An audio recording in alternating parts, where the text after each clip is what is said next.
From the Blue Ridge Mountains to the Chesapeake Bay, Virginia is a mecca for outdoor travel and adventure. Virginia Outdoor Adventures podcast is your local guide for hiking, camping, kayaking, travel, and so much more. Get the information and the inspiration to plan your own adventure right here in Virginia. I'm your host, Jessica Bowser. We're heading deep into the mountains of Southwest Virginia to explore Norton, a small city with a big reputation as an outdoor recreation hub in the heart of Appalachia. Tucked into the High Knob region and surrounded by the Jefferson National Forest, Norton offers something truly special: easy, immediate access to some of the most diverse and scenic outdoor experiences in the region. From panoramic overlooks and cascading waterfalls to miles of hiking and biking trails, this is a place where adventure starts just minutes from downtown. Whether you're chasing spectacular views at Flag Rock or taking in a gorgeous sunset at High Knob Observation Tower, Norton delivers big outdoor experiences without the crowds. Joining me is Katie Dunn, Director of the High Knob Destination Center and Norton's Community Engagement and Tourism Director. She's here to share what makes this mountain town so memorable, from its quaint main streets to a little bit of local legend. Let's go. Katie, welcome to Virginia Outdoor Adventures. Well, thank you so much for having me. For listeners who may not be familiar, what makes Norton such a special hub for outdoor recreation in the heart of Appalachia? Norton is the smallest city in the Commonwealth of Virginia, population-wise, and we are nestled sort of at the base of what we call High Knob. So we have a lot of access to the outdoors, a lot of access to trails, and so it's a great place if you're looking to escape and get outdoors and if you're an outdoor adventurer.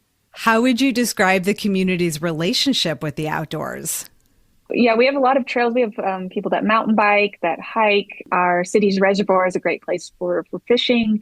And then we also have a lot of hunters. So there's a variety of activities, no matter what you're looking for, that you can find here in Norton and the surrounding region. I got to spend 4 days in Norton with you, Katie, and we had a blast. And one of the things that really stood out to me about Norton is how beautiful the outdoors are, but also there just weren't crowds to contend with. And I visited in October. It was during the peak leaf color season. And being from Northern Virginia, I expect that everywhere I go during peak leaf season, there's going to be people all over the place and trailheads are going to be mobbed. And you're not going to get the experience with nature that's quiet and serene that you're used to. But in Norton, that was not the case at all. There weren't very many people that we saw on the trails. And I felt like it was just such a hidden gem and a wonderful opportunity to experience a beautiful place without dealing with all of the crowds. I loved the easy access to the outdoors. There were trails all around us. It didn't take us long to get to.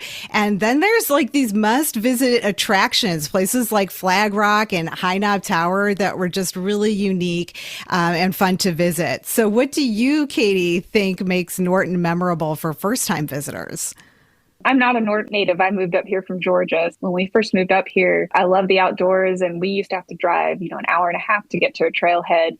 Now where I work, I'm 10 minutes from a trailhead. So I think what makes sort of the city and the surrounding area unique is our access to the outdoors and also the variety. So we have, trails that go straight up the mountain if you want to climb 2,000 feet. We also have rail trails. So if you're looking for a more enjoyable flat stroll or something, we kind of have a variety of opportunities for people, which personally I like. And then, of course, I love being on the trail almost by myself sometimes, so that tranquility and that you can get out there and not be in crowds. That's also something that's great if you're looking for that kind of adventure. So. I just thought it was such a wonderful experience. And I felt like it was really special that I got to spend it with you, Katie, because you know the area so well.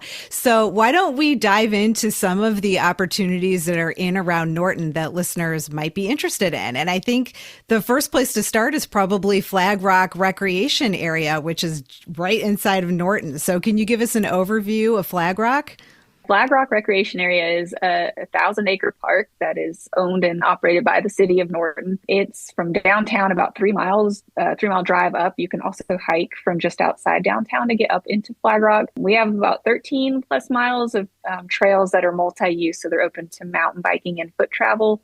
And as I mentioned earlier, we do have a reservoir that's a state stocked fishery, so you can fish.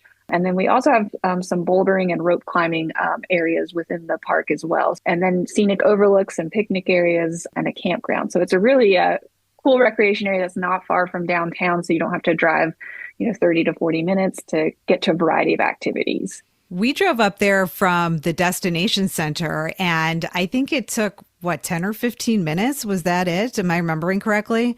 Yeah, from the High Knob Destination Center, it's only about 2 miles up the hill, I guess, so to say. Up the mountain. Up the mountain, yeah.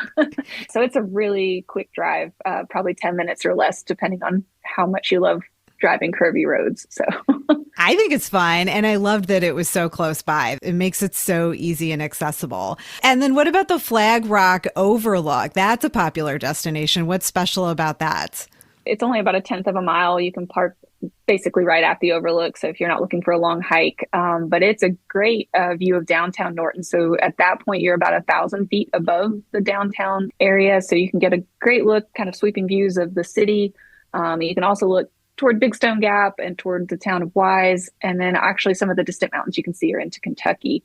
And then actually before you get to the overlook, there is a statue of what is called locally the wood booger, which is our version of Bigfoot. So you can also snap a selfie with Bigfoot or wood booger if you would like to do that too. Which we did. Yes. We took a lot of really goofy pictures with the wood booger, but that is definitely a destination that people want to go to. If you go to Norton, you kind of have to go see the wood booger statue and take a selfie with it. The wood booger is kind of a theme that is carried out all throughout Norton. Everywhere you go on Main Street or around the area, you're going to see some reference to the wood booger. So why don't we just go ahead and say, who is the wood booger and what is the story behind it? So the wood booger is a variation of Bigfoot. It started out as sort of catching traction with, tourism pursuits when there was a TV show on Animal Planet called Finding Bigfoot, and they came to the area and filmed in 2012 for their show. And so after that, it kind of took off. We had some businesses that started selling wood booger merchandise. We now have a restaurant called the Wood Booger Bar and Grill. And the statue was placed up in Flag Rock. And then a festival, the Wood Booger Festival, also started and is held in the fall and kind of celebrates the Wood Booger. Is also a great fall festival just to get people outside and into Flag Rock recreation area as well. What about the Wood Booger Trail? Because there is a Wood Booger Trail that if you're driving up to Flag Rock, you will drive by. And the first time I saw it, I pulled over. I was like, what is this? So what is the Wood Booger Trail? So we do have a Wood Booger Trail as part of the larger Flag Rock area trail system in Flag Rock Recreation Area. And so this is just one of the trails that our trails coordinator comes up with creative names all the time. And so he named that trail after the Wood Booger. And it actually will take you out basically to the statue if you follow it. It's a short loop, right? I haven't actually hiked the Wood Booger Trail, but isn't it kind of a short loop? You can make it a loop. It's sort of a short segment that you can take from our lower campground and then wind your way out to the overlook in the wood booger statue. And it's family friendly, right? Yes, there's no crazy hills or anything like that. So yeah, it's good for families. Spring adventures are calling, and the latest Virginia Outdoor Adventures merch is ready to come along. With the fresh, bold seasonal design, these ultra comfy hoodies and tees are perfect for life on the trail, around the campfire, or wherever you roam.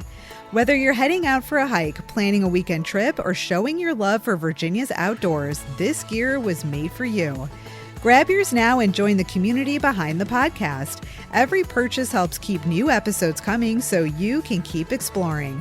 Find it by clicking on Shop the Virginia Outdoor Adventures merch store in your show notes. There is an area called the Flag Rock Area Trails or Frat Trails, and you and I hiked a section of it, which was called the Pick'em Loop, and I think that's a popular area. But do you want to give an overview of the Frat Trails? The city started the frat trail system back in 2016 was when the first trail opened. And since then, our trails coordinator has been slowly building out an entire trail system with the goal, hopefully, of having 30 to 40 miles one day. And we probably have 13 plus miles in there now. And they go around the reservoir. They go through some really scenic forest types, past the overlook. And then, like you mentioned, the Pick'em Mountain Loop is probably my favorite. And that's about a 5-mile loop that travels part of the the Flag Rock Area Trail System, and then goes on to the Jefferson National Forest. And that's something really cool is Flag Rock actually adjoins the Jefferson National Forest. So if you like old forest roads, you can walk from Flag Rock and get onto the National Forest without ever having to drive. So yeah, that loop is really scenic no matter the time of the year. So you have great views in the winter. The fall leaf color is awesome if you come that time of year. And then it's just really vibrant in the spring and summer months as well. I thought it was really pretty. There were interesting rock formations. There were views of the reservoir. I mean, it was just a really lovely scenic loop. Is that the hike we were doing where you were pointing out like the bears had chewed the trail markers, or was that a different hike we did? No, that was that hike. We do have a healthy black bear population here, and they do love our trail signs. So if you are hiking some of the trails, you may see some teeth or potentially claw marks just where they've shown some love for our signs. So. Yeah, and we did not see any bears. And of course, if you do see a bear, it's not a big deal, right? Like just give it some space and, don't get too close and be smart about it. But it was just really fun to see the teeth marks and the chew marks in the trail signs, which I would not have guessed that that's what it was. But you pointed it out to me and I thought that was really neat. Then also we mentioned the reservoir. So I think we need to talk about the upper and the lower reservoirs and what those have to offer. Yeah, sure. So the reservoirs are the city's drinking water source, of course, but you can also get on them and paddle or kayak. We have people that have done stand-up paddle boards. It is a state-stocked fishery, which I think I mentioned. We have a lot of people that come out and fish there as well, especially after they stock. And the upper reservoir is actually stocked. The lower reservoir is not, but both are open to fishing. So it's popular for that reason. And then the trails, of course, go around them. And so it's really pretty just to see the reservoir from the trails. And we do have a resident bald eagle too. So you might catch a glimpse of him if you're hiking or fishing while you're up there. I've only been to the reservoir a few times, but in the times that I have been there, not only have I seen birds and I think I saw beaver the first time I was there. I walked over to one of the fishing docks and just like peered over the edge, and here were all of these, I guess, salamanders or something that looked like salamanders. It actually really had me really fascinated. I was taking pictures and thinking, I need to post this on one of the wildlife groups and ask people what this is. And each time that I'm there, I'm always seeing families that are fishing or picnicking or just hiking or relaxing. And it's nice to see that. It's nice to see that it's a community place where people go to relax and enjoy the outdoors. So it's a popular place for residents and for visitors alike. And you mentioned, I think those were potentially newts that you saw, because we do have a very healthy newt population too. You can see them there and up at High Knob Lake and other places too. And that's one interesting thing is, we're located in the coal fields of Virginia. And a lot of people might think, well, there's nothing there because it's coal mining. But we are a hotspot for biological diversity within the Central Appalachians. So we do have a lot of wildlife, a lot of interesting flora and fauna that you can find if you do come over here. So that's what it is. They were newts. You're right. Because I was looking at them thinking these are baby salamanders. Isn't that what a newt is? They are really cool when they're little. They're little like fire red or orange, and they're called red Fs when they're younger, and then they're terrestrial at that point, and then they become fully aquatic as they get to their adult phase. So it's yes. They're really cool critters. Yeah, I feel very lucky to have spotted them.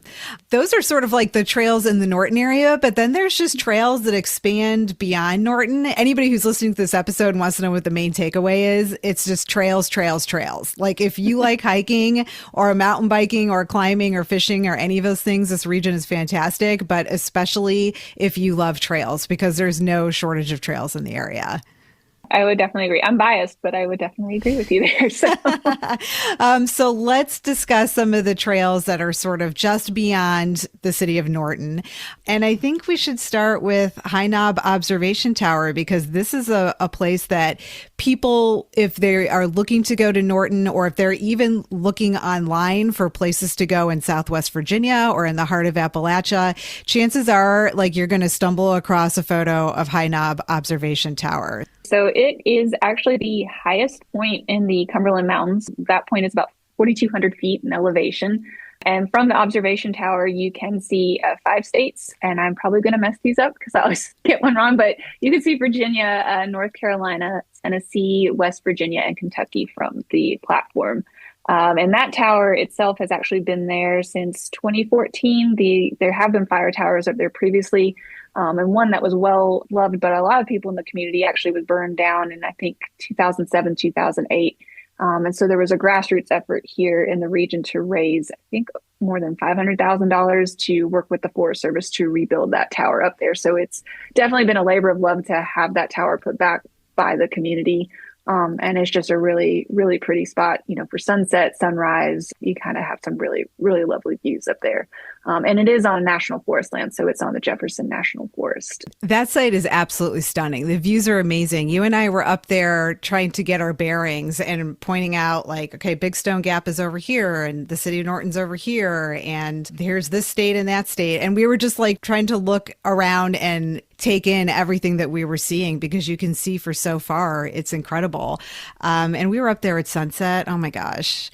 It is so pretty at sunset. I've been up there different times of the day, but if you're really going to go up there, I really think that sunset is the best time to go. It's beautiful. It's a great way to end the day, just kind of resets you in a way. And that kind of hush comes over and the sun dips below the mountains and the clouds. It's a really nice way to end your day for sure. I've never seen it crowded, but every time I'm up there, there's somebody else enjoying the sunset. The ridge lines in the distance are beautiful. And actually, I was so engrossed in the sunset that I didn't even notice that there was a marriage proposal going on right behind us. It was you who was wait, are they getting engaged? And I was what are you talking about? Look at the amazing views. And yeah, that is exactly what was happening. And I was just completely oblivious. Oh yeah, I'm sure there have been a lot of marriage proposals up there, and then you were nice enough to get photos of them too, which I think they thought we were stalking them, but it was a cool thing to see too. So it was exciting, yes. And it was really cute. And I think we were just waiting for them to come down so we could be congratulations and offer to take their picture. But yeah, I can totally see why somebody would propose up there because it's just so pretty. Of all the scenic places to go in the area, I think the High Knob Observation Tower is it. So, why not propose up there? Yeah, it is definitely got one of the best scenic views in our area, I would argue. Moving on, I could talk about High Knob Tower all day, but we've got other places to hike too. So what about Little Stony Falls? That's a regional favorite. What makes it so popular? So there is a really cool waterfall. If you hike it from the upper trailhead, you get to it in about a 1/4 mile hike. So if you're not looking for a long hike, you could just pop down there, see the waterfall, and then hike back. And then it actually follows Little Stony all the way down. So about a 3-mile hike one way. So you can get out and back 6 miles, or you can do a shuttle because there are 2 trailheads for it. It's just really pretty. It's a great place to go hike, whether you're looking for a short little hike or a longer trek. And that's also on the Jefferson National Forest as well. When it actually floods, if we get a flood, we have kayakers, whitewater kayakers that have come up and actually go over the waterfall, which is insane. And I've never seen it in person, but I've seen photos and would love to see it when they do come up. Yeah, that's something that I would like to see one day. When you were telling me that, I was trying to picture them launching off the top of this waterfall and landing in, I don't know. It's not even it's a pool at the bottom, but it's not that big and it can't be that deep. So I was just trying to comprehend how they could actually do this. It's a beautiful place to go. It's not that difficult to get to the actual waterfall itself. So you and I were short on time because we were trying to hit all these different places. So it made sense for us to just hike down and see the waterfall and not do the entire trail. Although I think we both wanted to because it just looked like such an inviting hike, but we were just too short on time. I think if I go back, I would love to do this entire round trip hike, but it follows the creek down, and what a beautiful hike that is through the mountains next to the water. And if you walk further down, there are a couple more waterfalls, and then it's just kind of very scenic, and it is pretty rocky too. So it's not crazy steep, but yeah, if you're into rocky terrain and rooty terrain, that is a trail for you for sure. And the parking area is smaller, but yeah, if you get there and there's no one there, it's a good place to go and kind of escape too. And then we also have the High Knob Lake Trail, which I think is also another short loop trail around the lake. That is closer back up to High Knob Tower, and you can actually hike down from the tower too to get to this loop. It's about a mile down from the tower. But if you park, it's High Knob Recreation Area where this hike is. The recreation area itself is really cool because it was built by the Civilian Conservation Corps in the late 1930s. And so there's a bathhouse and an old cabin that are still there that were built by the CCC, which is really cool. And then the trail itself, I don't know if it's shrunk or not, but it's supposed to be about a 4-acre lake, but it kind of circles the lake. There's evidence of like beaver activity. I've seen a very chunky northern water snake before, and he was a little grumpy, but it was really cool to see. So you have a lot of wildlife viewing opportunities there too. And there are tons of newts. So a good place if you love newts to see them. But that's another one, just not too difficult or anything. So good for families, or if you're just looking for kind of a afternoon or evening stroll and don't want to do anything too crazy. And the rec area is also Forest Service, and it is typically open late May to late September. And then they do gate it. So you would have to hike in if you're coming outside of those periods to get to that trail. That's good to know, because you and I were there in October and the gates were down already. So we didn't do this hike, but another time of year, I think it would be wonderful. And they do have a more primitive campground here. So I think it has 13 sites, and it's more like, I would say, for like tent campers. So if you do like to tent camp and don't want to be next to RVs, which, there are a lot of RVs out there nowadays, but if you want that kind of tent camping vibe, this is a good place for you to go. So you and I did do the Bark Camp Lakeshore Trail, though. That's probably one of my favorite hikes because it's really pretty too, and a chance to see a lot of wildlife on that one. This is about a 3.7 to 4 mile hike, depending on your GPS unit, and it goes around a 45-acre lake, so Bark Camp Lake, and you kind of get really nice views of the lake. The back end of the trail goes through some really cool wetland complexes, so you can kind of see those two types of ecosystems, and then it comes back around and crosses the dam. People have seen river otters there. There's beavers, there's bald eagles. So you can kind of see a variety of things. And it also has a campground too. So you can actually camp there if you want as well.